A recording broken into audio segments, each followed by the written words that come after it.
சொல்கிறாங்க சார் இன்னைக்கு ஆஃபீஷியலாக. ஆமாம்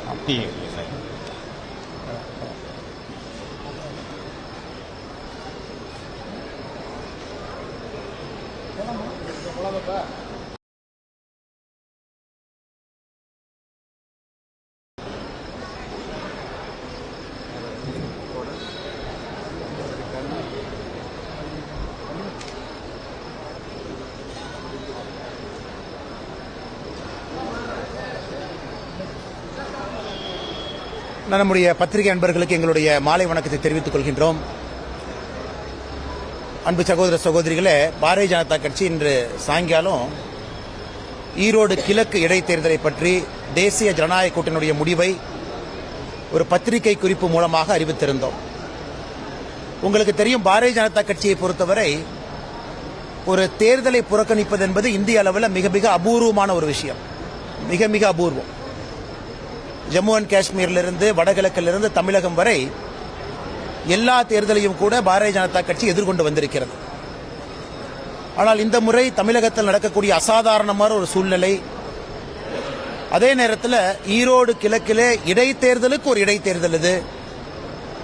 இதற்கு முன்பு இடைத்தேர்தல் எப்படி நடந்தது, ஒருவேளை விக்கிரவாண்டியில் வித்தியாசமாக இருக்கும் என்று நினைத்த பொழுது விக்கிரவாண்டியும் எப்படி நடந்தது என்பதையெல்லாம் முழுமையாக தேசிய ஜனநாயக கூட்டணி அதை பார்த்தோம்.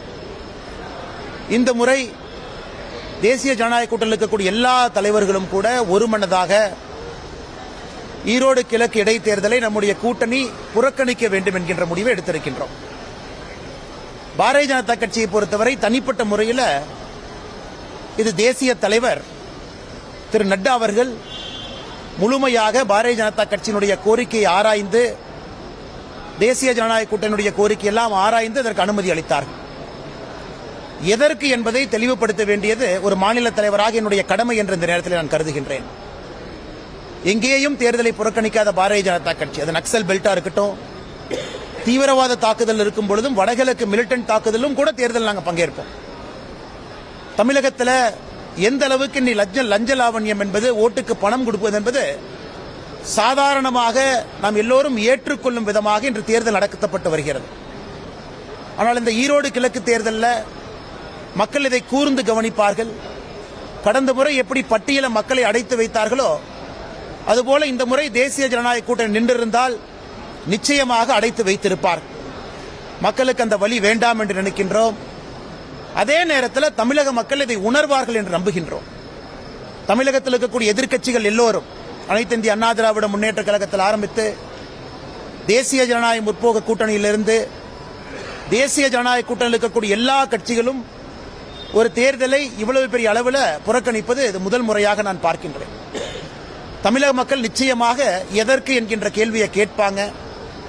இத்தனை கட்சிகள் எதற்காக இது போன்ற ஒரு முடிவு எடுக்கிறாங்க என்பதை பரிசீலிப்பார்கள். இதன் மூலம் மக்களே ஒரு உந்துதல் கொடுப்பாங்க. இந்த முறை ஈரோடு கிழக்கு தேர்தலில் மக்கள் யாருக்கு வாக்களித்தாலும், நோட்டாவுக்கு வாக்களித்தாலும், யாருக்கு வாக்களிக்காமல் இருந்தாலும் மக்கள் மனசாட்சிப்படி தேர்தலிலே தவறு செய்யக்கூடிய ஒரு கட்சிக்கு சாட்டையடி கொடுப்பார்கள் என்கின்ற ஒரு நம்பிக்கையால் தேசிய ஜனநாயக கூட்டணி இதை புறக்கணிக்கின்றோம். அதே நேரத்தில் இந்த தேர்தல் நடக்கும் பொழுது ஒரு சாதாரண மனிதர்களாக கட்சியில் இருக்கக்கூடிய உறுப்பினர் எல்லோரும் இதை கண்காணிப்போம். எங்கள் கடமையை, ஜனநாயக கடமையை கண்காணித்து நாங்கள் செய்வோம்.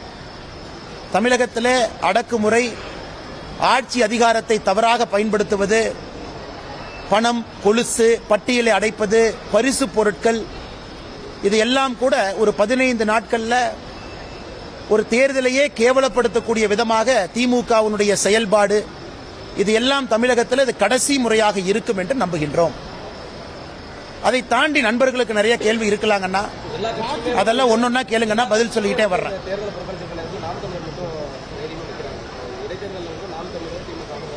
தேர்தலில் நிற்பது தைரியம் என்கின்ற வார்த்தை இல்லைங்க. அதுதான் நான் சொன்னேன். பாரதிய ஜனதா கட்சி ஜம்மு அண்ட் காஷ்மீரிலிருந்து, ஜார்க்கண்ட்லிருந்து, வடகிழக்கிலிருந்து தன்னந்தனியாக எல்லா இடத்துலையும் நிற்கிறோம். தேர்தலில் எங்களுடைய தொண்டர்கள் நக்சலைட்டுகளால, மிலிட்டன்டால கொல்லப்பட்டிருக்கிறாங்க.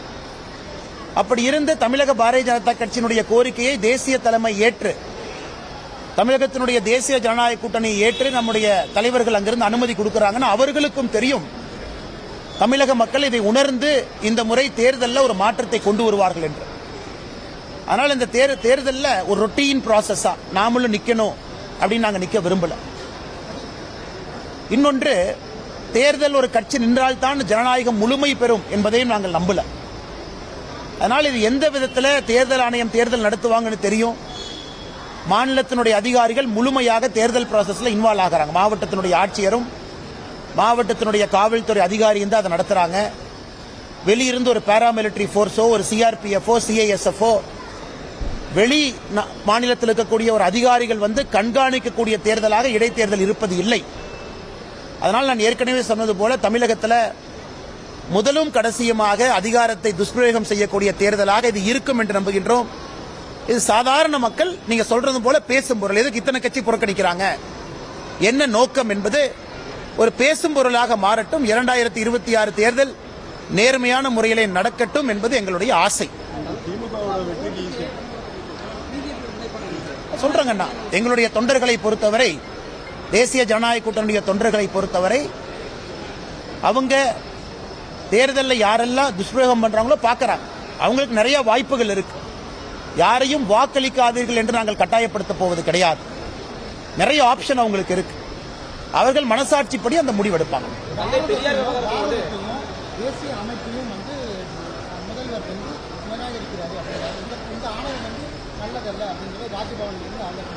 இன்னைக்கு ஆளுநர் அவர்கள் கடுமையான வார்த்தையை பயன்படுத்தி இருக்கிறாங்க. அதாவது ஒரு அகங்காரம், இது நல்லதல்ல அப்படிங்கிற வார்த்தை வந்து ஆளுநர் என்னை பொறுத்தவரை கடுமையான வார்த்தை. ஆனா ஆளுநர் அந்த வார்த்தையை பயன்படுத்த வேண்டிய கட்டாயத்திற்கு எதற்காக தள்ளப்பட்டார் என்பதை நாம் அனைவரும் உணர வேண்டும். ஒரு முன்னாள் அமைச்சர் என்ன சொல்றாருன்னா, முதலமைச்சர் மட்டும் கண்ணை காட்டிந்தா ஆளுநருடைய சட்டையும் பேண்டையும் கழட்டி ட்ரவுசரோடு நடக்க விட்டிருப்போம். இது திமுகவினுடைய ஒரு முன்னாள் அமைச்சர் உதித்திருக்கக்கூடிய பழமொழி. ஆளுநருக்கு எதிராக ஆபாசமான கோஷங்கள், சென்னை முழுவதும் ஆளுநருக்கு எதிராக சுவரொட்டிகள், இதெல்லாம் திமுக ஆளுங்கட்சி பண்றாங்க. இதற்கு முதலமைச்சர் நடவடிக்கை எடுக்கவில்லை என்றால் முதலமைச்சர் ஊக்குவிக்கிறார் அர்த்தம். நியாயப்படி அந்த முன்னாள் அமைச்சர் இது போன்ற ஒரு வார்த்தையை பயன்படுத்தியதற்காக கட்சியிலிருந்து குறைந்தபட்சம் அடிப்படை உறுப்பினரிலிருந்து நீக்கி இருக்க வேண்டும். முதலமைச்சர் ஊக்குவிக்கிறார் தான் அர்த்தம். அதைத்தான் ஆளுநர் அவர்கள் குழந்தைத்தனம் என்று சொல்லுகின்றார். தமிழகத்தில் 1949 ஆரம்பிக்கப்பட்ட திமுக அவங்க சொல்றாங்க. ஆனா அவர்களுடைய நடவடிக்கை என்பது ஒரு குழந்தைத்தனமாகத்தான் இருக்கு. அதனால் ஆளுநர் அவர்கள் சொல்லியிருப்பது சரியே, அதுல எந்த தவறும் இல்லை. ஆளுநர் இது போன்ற ஒரு கடுமையான வார்த்தையை பயன்படுத்துவதற்கு திமுகவே அந்த களத்தை கொடுத்துட்டாங்க. அதனால்தான் ஆளுநரை பொறுத்தவரை சரியாகத்தான் பேசியிருக்கிறாங்க. இனியாவது திராவிட முன்னேற்ற கழகம் தன்னுடைய போக்கை மாற்றிக்கொள்ள வேண்டும். மிச்சதை விடுங்கண்ணா, ஆளுநரை குற்றம் சொல்றீங்களா, குற்றம் சொல்லுங்க, தவறு கிடையாது. ஆனால் நீங்கள் பயன்படுத்தி இருக்கக்கூடிய வார்த்தைகள் இந்த முறை எல்லையெல்லாம் தாண்டி ஆபாசத்தை நோக்கி, அருவருப்பை நோக்கி சென்று கொண்டிருக்கிறது.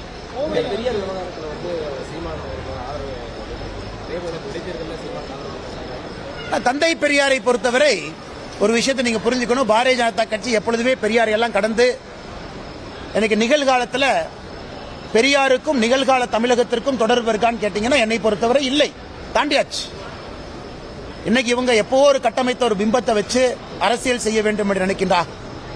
ஒரு பலூனை எவ்வளவு ஊதினா கூட ஒரு காலத்தில் அது உடையத்தான் போகுது. என் கையில முரசொலி 1962 பொங்கல் மலர்ல முரசொலி பெரியாரை பத்தி பப்ளிஷ் பண்ண கார்ட்டூன் இருக்கு. பெரியாரை கேளுங்கள். இந்த கார்ட்டூன் நான் படிச்சா ரொம்ப அருவருப்பா போயிடும், அது ஆபாசமா போயிடும். ஏற்கனவே சொன்னேன், நான் அருவருப்பா ஆபாசமா பேச மாட்டேன். இதுல பெரியார் அவர்கள் சொன்னதை முரசொலி 1968 பொங்கல் மலர்ல போட்டிருக்கிறாங்க. சில ஜாதிகளை பத்தி எப்படி பேசி இருக்கிறாங்கன்னு பாருங்க, சில மக்களை பத்தி எப்படி பேசி இருக்கிறாங்க பாருங்க. இதெல்லாம் தாண்டியாச்சு. எத்தனை நாளைக்கு தான் ஒரு விஷயத்தை நீங்க பூட்டி பூட்டி பாதுகாத்தாலும் உண்மை வெளியே வரத்தான் போகுது. அதனால் பெரியார் அவர்கள் சொன்ன கருத்து எல்லா மக்களுக்கு தெரியும். அதெல்லாம் தாண்டி பாரதிய ஜனதா கட்சி வந்துருச்சு. இன்னைக்கு அவர் அது பேசினார் அப்படின்னு சொல்றனால ஒரு லாபமோ நட்டமோ இல்லை. சீமான் அவர்கள் அவருடைய கருத்தை, அவர் எடுத்திருக்கக்கூடிய அந்த இயக்கத்தினுடைய பாதை, அதற்காக அந்த கருத்தை வைக்கிறாங்க. நான் ஏற்கனவே சொன்னது போல அந்த கருத்து சரிதான், உண்மைதான், பேசியிருக்கிறாங்க. ஆனால் நான் அதை பேச விரும்பவில்லை. ஏன்னா அதை கடந்து நாங்கள் போய்விட்டோம். நாங்க பெரியார் எப்படி பார்க்கிறோம்னா, எண்மண் எண் மக்கள் யாத்திரையில ஸ்ரீரங்கத்தில் சொன்னோம், பாரதிய ஜனதா கட்சி இங்கே ஆட்சிக்கு வரும் பொழுது இந்து அறநிலைத்துறை இருக்காது, கோயிலுக்கு வெறிய அந்த ஆபாசமா என்ன பொறிச்சு வச்சிருக்கிறாங்களோ அது எல்லாம் அகற்றப்படும், அது பொது இடத்துல கொண்டே வச்சிடும். உங்களுக்கு பிடிச்சதுன்னா தீக்காக்காரங்க நீங்க போய் மாலை போட்டு அதுக்கு மரியாதை பண்ணுங்க, பொதுமக்கள் பிடிக்கலாம் யாரும் போக மாட்டாங்க. இப்படித்தான் நாங்க பெரியாரை பார்க்கிறது. ஆனால் எங்களை பொறுத்தவரை பெரியார பாரதிய ஜனதா கட்சி எப்படி பார்க்குதோ எங்களுடைய சிந்தனை மாறல, அப்படியே தான் இருக்கும். தொல்காப்பியன் பொய்யன், சிலப்பதிகாரத்தை பொறுத்தவரை அவரே சொல்லியிருக்கிறார். இந்த கருத்துல உங்களுக்கு தெரியாது, நான் சொன்னா அது தவறா போயிடும். விபச்சாரத்தில் ஆரம்பித்து பத்தினியால் வளர்க்கப்பட்டு மூட நம்பிக்கையால் முடிந்திருக்குங்க. திருவள்ளுவர் எப்படி சொல்லியிருக்காங்கன்னா, ஒரு ஆரிய கைக்கூலி, அதாவது ஒரு ஆரிய கைக்கூலியாக பகுத்தறிவை விட்டுவிட்டு தமிழுக்கு பெரிய துரோகம் செஞ்சிருக்காங்க. இந்த மாதிரி பேச ஆரம்பிச்சா ஒரு நாள் பேசலாங்கண்ணா. அதனால் அதற்குள்ள நான் போக விரும்பல, அது தேவையும் இல்லை என்று நினைக்கின்றேன். அதை தாண்டி இன்னைக்கு தமிழகத்திற்கு எத்தனையோ நல்ல விஷயம் வேணும், அதை பற்றி ஆரோக்கியமான விவாதத்தை தமிழ் சமுதாயம் செய்ய வேண்டும் என்பது என்னுடைய கருத்து.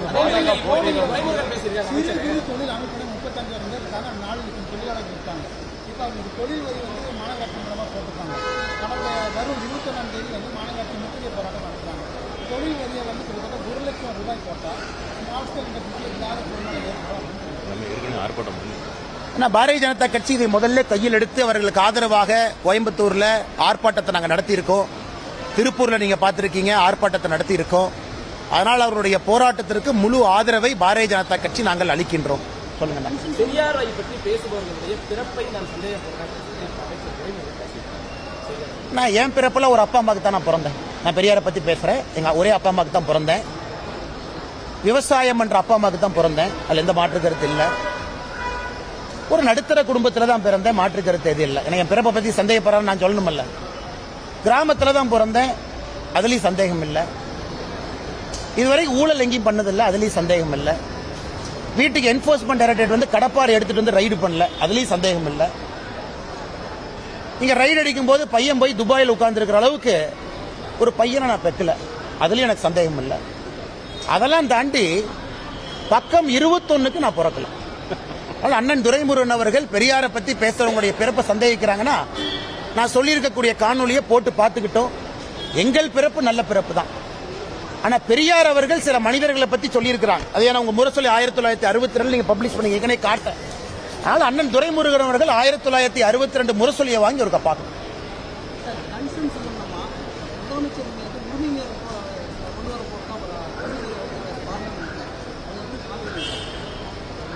ஆனால் ஒரு விஷயத்தை புரிந்து கொள்ள வேண்டும்.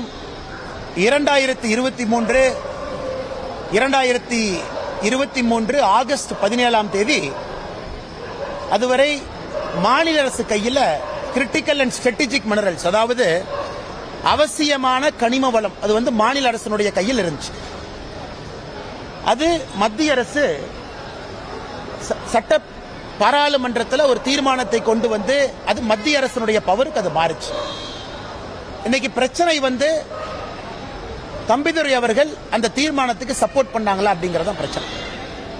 நாம் நன்றாக புரிந்து கொள்ள வேண்டும். இந்த டங்ஸ்டன் ஏலம் விட்டா கூட மத்திய அரசுக்கு ₹1 பணம் கிடைக்காது. வரக்கூடிய எல்லா பணமும் மாநில அரசுக்கும் லோக்கல் பஞ்சாயத்துக்கும் தான் போகும்.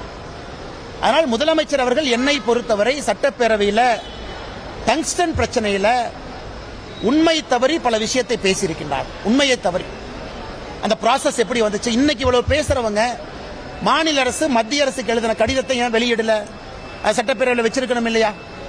இன்னைக்கு அப்பா அவர்கள் பாய்ந்து பாய்ந்து வேலை பார்க்கிறார் திமுகவுக்கு. இல்ல இந்த கட்சி அப்படி சொன்னாங்க, எஃப்ஐஆர் இப்ப போட்டாங்க, பொள்ளாச்சி சம்பவம் இப்படி நடந்துச்சு அப்படி நடந்துச்சுன்னு ஒரு சுப்ரீம் கோர்ட் நீதிபதியை போல அப்பாவு தீர்ப்பு கொடுக்கிறார். ஏன் டங்ஸ்டனை பொறுத்த வரைக்கும் அப்பா அவர்கள் முதலமைச்சரை பார்த்து மத்திய அரசுக்கு நீங்க எழுதின கடிதத்தை கொண்டு வந்து சட்டப்பேரவையில் காட்டுங்கன்னு கேட்டுந்தா அவர் நேர்மையான நடுநிலைமையான ஒரு ஸ்பீக்கரா நான் பார்ப்பேன். அதெல்லாம் செய்யல. அதனால் அதுபோல உரிமை வீரல் யாராவது கொண்டு வந்தா நாங்கள் அதை வரவேற்கின்றோம், அதை தவறாக பார்க்கவில்லை.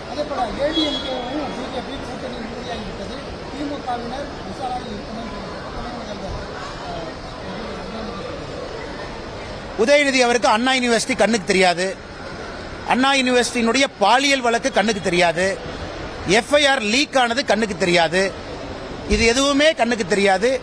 நீட்டுக்கான ரகசியம் இருக்குனார், அதுவும் மறந்துட்டார் இப்ப. அதனால உதயநிதி அவர்களை பொறுத்தவரை ஒரு நாளும் உதயநிதி ஸ்டாலினுடைய நடவடிக்கையை பார்க்கும் பொழுது தமிழக மக்கள், எங்களை பொறுத்தவரை நாங்க சந்தோஷப்படுறோம். தமிழக மக்களை பொறுத்தவரை ஒரு டைனாஸ்டிக் பாலிடிக்ஸ்ல தகுதி இல்லாத ஒரு நபர் ஒரு குடும்பத்தில் பிறந்தார் என்கின்ற ஒரே ஒரு காரணத்திற்காக பொறுப்புல வந்து உட்கார்ந்தா ஒரு திராவிடியன் மாடல் எப்படி டிசாஸ்டர் மாடலாக மாறும் என்பதற்கு உதயநிதி ஸ்டாலின் அவர்கள் ஆகச் சிறந்த ஒரு உதாரணம். ஆனா ஏற்கனவே பதில் சொன்னாங்கன்னா, நம்முடைய தேசிய ஜனநாயக கூட்டணியுடைய தொண்டர்கள் மனசாட்சிப்படி இந்த தேர்தலை பங்கேற்பாங்க. ஒரு வாக்காளர்களாக ஜனநாயக முறையை நாங்கள் ஒரு கட்சியாக ரொம்ப ஆராய்ந்து, அதுவும் பாரதிய ஜனதா கட்சியை போல ஒரு தேசிய கட்சியினுடைய தலைவர் நட்டா அவர்கள் முடிவெடுத்து தொலைபேசியில் அழைத்து இந்த முடிவுதான் சரி என்று சொல்கின்றார்கள் என்றால் எவ்வளவு ஆராய்ஞ்சிருப்பாங்க. ஜம்மு அண்ட் காஷ்மீர் நம்ம தேர்தலை புறக்கணிக்கல, ஜார்க்கண்ட்ல பீக் நக்சலிசம் தேர்தலை புறக்கணிக்கல, நார்த் ஈஸ்ட்ல புறக்கணிக்கல. தமிழகத்தில் ஒரு பாரதிய ஜனதா கட்சி தேசிய ஜனநாயக கூட்டணி புறக்கணிக்கிறோம் அப்படின்னா ஜனநாயகம் எந்த அளவுக்கு இங்கே கெட்டுவிட்டது என்பதை இதன் மூலமாக தமிழக மக்கள் உணர்ந்து கொள்வார்கள் என்று நம்புகின்றோம். ஒரு விஷயத்தை புரிஞ்சுக்கண்ண, இந்த ஒரு எம்எல்ஏ ஜெயிக்கிறனால என்ன ஆக போகுதுங்க? ஒன்னாக போறது. இந்த ஒரு எம்எல்ஏ ஜெயிச்சு மாடல் கோட் ஆஃப் கண்டக்ட் ஜனவரியில வந்துடும். இவர் 8 மாசமா எம்எல்ஏவா இருக்கிறனால என்ன ஆக போகுது? ஒன்னாக போகுது. இதுக்கு முன்னாடி 2021 காங்கிரஸ் ஜெயிச்சனால ஈரோடு கிழக்கு மாறிச்சா? மாறல. அண்ணா EVKS இளங்கோவன் ஜெயிச்சனால மாறிச்சா? மாறல. எல்லாருக்குமே தெரியும். இது ஒரு காணல் நீரை போல நடக்கக்கூடிய தேர்தல். காணல் நீரால யாருக்கு என்ன பயங்கண்ணா? யாருக்கு என்ன பயன்? எந்த பயனும் கிடையாது. அதனால் இந்த தேர்தலை பொறுத்தவரை அதைத்தான் நான் சொன்னேன், இது இடைத்தேர்தலுக்கான ஒரு இடைத்தேர்தல். அப்படித்தான் நாங்க பாக்குறோம். எதிரொலிக்காதுங்க. என்ன எதிரொலிக்க போகுது? இதுவரை எல்லா இடைத்தேர்தலும் ஆளுங்கட்சி தமிழ்நாட்டில் ஜெயிச்சுட்டு வர்றாங்க. அதே கட்சி ஆராய்ந்து பாருங்க, அடுத்து நடக்கக்கூடிய பொது தேர்தலில் இடைத்தேர்தலில் ஜெயிச்ச சீட்டை கோட்டை விட்டுருக்காங்க. 1 லட்சம் மார்ஜினில் ஜெயிச்ச சீட்டை கோட்டை விட்டுருக்காங்க. அதனால் இதனால யாரும் எதுவும் மாறப்போறது கிடையாது. அரசு இயந்திரத்தை தவறாக பயன்படுத்தி ஜனநாயகத்திற்கு மறுபடியும் ஒரு கரும்புள்ளியத்தான் ஈரோடு கிழக்கு இடைத்தேர்தல் சேர்க்க போகுது.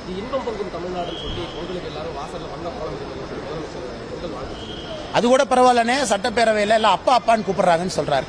எனக்கு சத்தியமா தெரியல யார் அவங்கள அப்பா அப்பான்னு கூப்பிட்டாங்க. யாராவது அப்பா அப்பான்னு கூப்பிட்ட ஒரு வீடியோவை நான் பார்க்கணும். குழந்தைகளை நீ அப்பா அப்பான்னு கூப்பிடுறாங்க, அவரே தூக்கத்தில் 4 பேரை பக்கத்தில் வச்சுக்கு வராங்க, அப்பா அப்பான்னு கூப்பிடுங்க. இது போல பிதற்றுகின்ற ஒரு முதலமைச்சர் நாம் பார்க்கிறோம். இன்பம் பொங்கும் பொங்கல், இதை தமிழகத்தில் பெண்கள் பார்க்கறாங்க, குழந்தைகள் பார்க்கறாங்க. அவருடைய குடும்பத்தில் இன்பம் பொங்குது. அடுத்து இன்ப நிதி வர்றாரு, அவர் எப்படி கொண்டு வரணும்னு யோசிக்கிறாங்க. தமிழக மக்களுக்கு எந்த இன்பமும் இல்லை, துன்பம் தான் நடக்குது. அதனால முதலமைச்சர் முன்னாடி போட்டிருக்கக்கூடிய ஈய தூக்கிட்டு தூணு போட்டாருன்னா சரியா இருக்கும். இன்பம் துன்பமாக மாறிவிடும். பெரிய சாதனை என்ன? சாரிங்க அண்ணா, முழு கேள்வியை முடிச்சிருங்க அண்ணா. சாரி.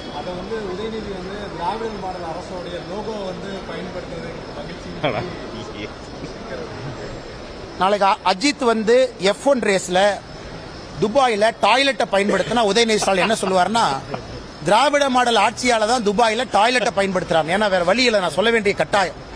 அந்த மனுஷன் எந்த காட்ஃபாதர் இல்லாம சினிமாவில் நடிச்சு ஒரு மிகப்பெரிய நடிகரா வந்திருக்காரு. No Godfather. உதயநிதி ஸ்டாலின் மாதிரி முட்டு கொடுக்கறதுக்கு ஒரு சந்தானமும் பின்னாடி ப்ரொடியூஸ் பண்றதுக்கு ஒரு ஸ்டாலின் ஐயா இருந்தாங்களா? இல்ல. தனி மனிதனாக சந்தானத்துடைய காமெடியை வச்சு பாதி படத்தை ஓட்டினார்.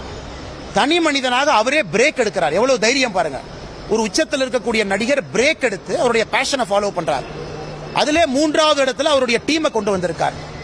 இதற்கு திராவிட மாடல்னு சொன்னாங்கன்னா, இங்க மைக் இருக்கு, நான் காரி துப்ப முடியாதுங்கன்னா வெளியே போனதுக்கு அப்புறம் காரி துப்பிக்கிறேன்.